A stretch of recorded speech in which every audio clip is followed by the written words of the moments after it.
Assalamu alaikum warahmatullahi wabarakatuh. Leo kwa mbele yenu naitwa Dr. Nifan, Dr. Tiba Asili Tiba Mbadala chini ya Wizara ya Afya. Leo nataka kuelezea kuhusu ugonjwa wa nguvu za kiume kwa ufupi tu. Kuna vijana wengi wanakuwa wanashindwa kugundua kwamba ugonjwa wa nguvu za kiume hakuna mtu ambaye asiokuwa na nguvu za kiume. Lakini kuna vitu vinavyopelekea ili mtu kukosa nguvu za kiume. Sasa leo nataka nielezee baadhi ya vitu kwa uchache, ila kwa ukubwa zaidi utatupigia kwa namba za simu, tutakutajia namba zetu za simu, lakini leo nitaelezea kwa uchache tu. Vijana wengi wanasema kwamba hawana nguvu za kiume, na sio kweli. Hakuna mtu ambaye asiokuwa na nguvu za kiume, lakini vyakula tunavyovitumia ndio vyakula vinavyosababisha mtu kukosa nguvu za kiume. Kwa mfano, unajuaje kwamba hauna nguvu za kiume? Kwa mfano, una uwezo wa kwenda kukojoa, unapokuwa unakojoa unakuta mkojo wako hauruki kwa pressure, unakuta unatoka slow na haufiki mbali. Iko cha kwanza. Na pia unakuta mtu ambao asiyokuwa na nguvu za kiume, kingine anapokuwa anafanya tendo la ndoa, unakuta hashiriki tendo vizuri. Unakuta ni shaka katikati, uume wako unakuta unasinyaa. Either umesinyaa kutokana na athari mbili.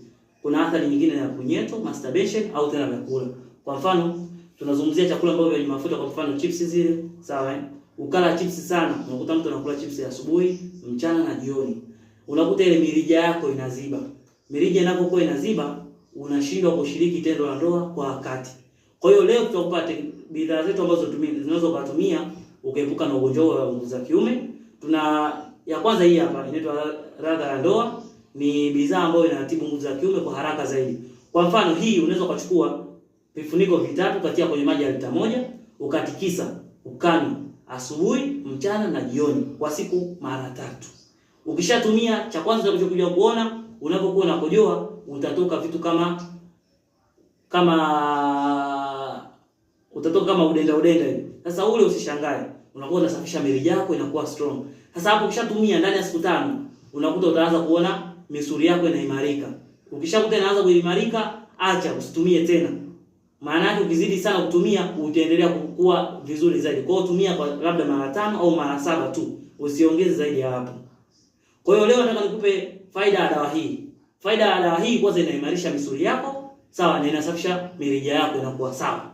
Kwa hiyo leo nitawapeni bei ya promotion.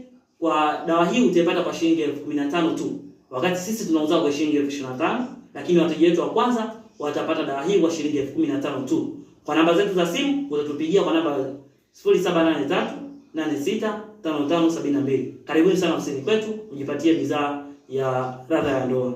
Asanteni sana.